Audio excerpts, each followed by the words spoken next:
सोचिए जरा, आप अपने समय के सबसे बड़े लेखकों में से एक हैं और आपके दोस्त आपसे अपनी जिंदगी की कहानी लिखने को कहते हैं।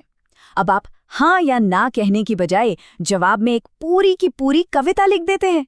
बस यही तो कहानी है जयशंकर प्रसाद की मशहूर कविता आत्मकथ्य की। यही सवाल इस पूरी कविता की जान है। एक ऐसा लेखक जिसने न जाने कितने ही किरदारों को आवाज दी, वो अपनी ही कहानी दुनिया के सामने लाने से आखिर क्यों हिचकिचा रहा था। उनके इस इनकार के पीछे जो वजह हैं, उन्हें समझने के लिए हमें पहले खुद प्रसाद जी को थोड़ा और जानना होगा। तो सबसे पहले ये समझना बहुत जरूरी है कि हम बात किसकी कर रहे हैं। जयशंकर प्रसाद कोई मामूली लेखक नहीं थे। वो हिंदी साहित्य के छायावादी युग के 4 सबसे बड़े स्तंभों में से एक गिने जाते हैं।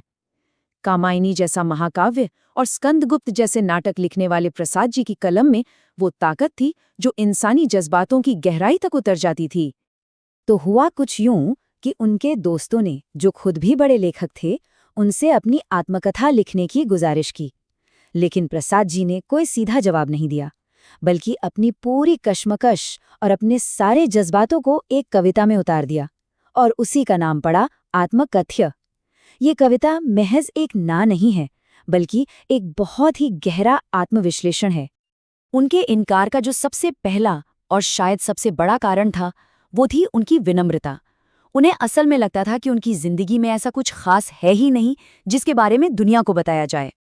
अपनी इसी विनम्रता को वो इन शब्दों में बताते हैं, तुम सुनकर सुख पाओगे, देखोगे ये गागर रीति।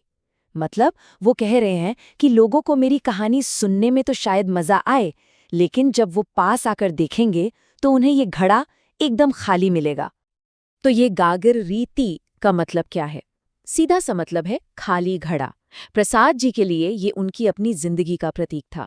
उन्हें लगता था कि उनके मन में ऐसी कोई बड़ी उपलब्धि या कोई महान भावना है ही नहीं जिसे बताकर किसी को कोई फायदा होगा। उनकी नज़रों में उनका जीवन बहुत ही साधारण था। असल में वो अपनी जिंदगी को किसी महाकाव्य की तरह नहीं, बल्कि एक ऐसे पेड़ की तरह देखते थे जिसकी पत्तियां एक एक करके मुरझाकर गिर रही हैं। उन्हें तो ये भी लगता था कि बहुत से लोग आत्मकथा लिखकर और अपनी कमजोरियां बताकर एक तरह से अपना ही मजाक बनवाते हैं। इसीलिए वो कहते हैं, मेरा जीवन तो एक खाली घड़े जैसा है, भला इसमें बताने लायक है भी क्या। अब आते हैं दूसरे कारण पर, जो और भी ज्यादा पर्सनल था। ये था पुराने जख्मों को फिर से न कुरेदने की एक कोशिश। और ये एक लाइन ना उनके अंदर चल रहे द्वंद्व को, उनकी दुविधा को साफ दिखा देती है।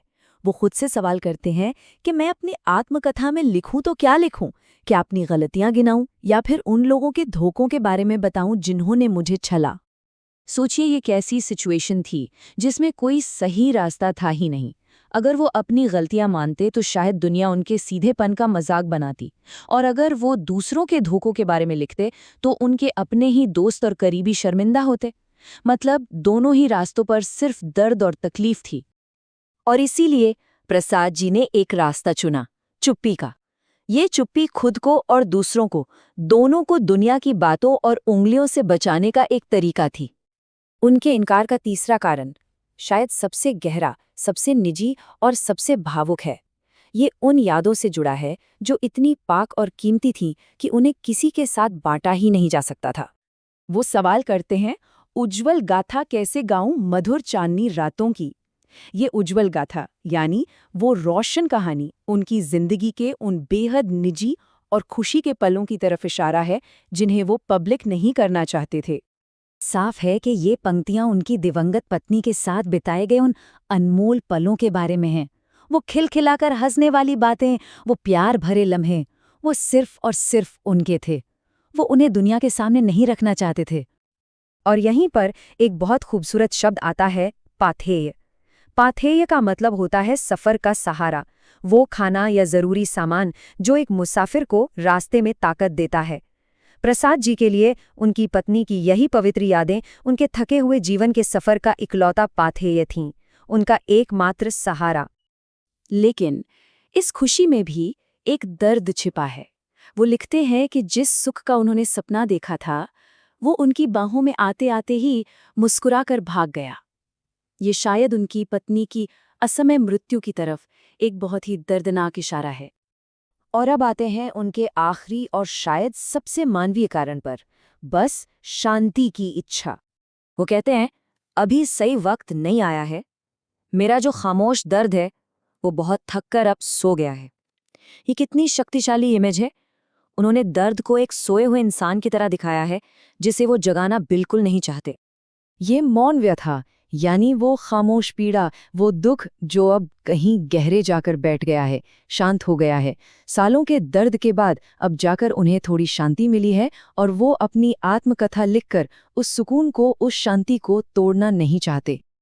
तो आखिर में उनकी पूरी बात इन 4 पॉइंट्स पर आकर टिक जाती है। पहला, कि मेरा जीवन इतना छोटा है कि उस पर कोई बड़ी कहानी नहीं बन सकती। दूसरा, इससे तो अच्छा है कि मैं खामोश रहकर दूसरों की कहानियां सुनूं। तीसरा, मेरा दुख अब जाकर कहीं थका हारा सोया है। और चौथा, तो फिर मैं उसे अब दोबारा क्यों जगाऊं? और प्रसाद जी हमें इसी एक गहरे सवाल के साथ छोड़ जाते हैं। क्या सच में कुछ यादें और कुछ एहसास इतने निजी और इतने पवित्र होते हैं कि उन्हें दुनिया की नज़रों से बचाकर सिर्फ अपने दिल में सहेज कर रखना ही सबसे बेहतर है? ये एक ऐसा सवाल है जिसका जवाब शायद हर किसी के लिए अलग अलग होगा।